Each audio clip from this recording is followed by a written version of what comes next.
ילד אחד ביסודי שאני זוכרת אותו יותר טוב מכולם.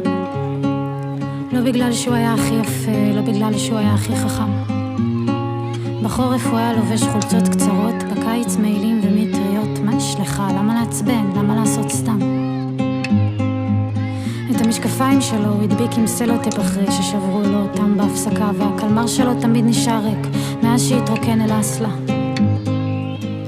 וכמה שצחקו עליו הוא צחק איתם, תראו את הדביל הזה איזה מטומטם. ובגלל שאף אחד לא הסכים לשבת לידו, לא רצו לראות אותו, אז המורה אמרה אין ברירה, נושיב אותו עם הילדה המוזרה, זאת שלא רוצים אותה, זאת שלא רואים אותה, זאת שאף אחד לא משחק איתה.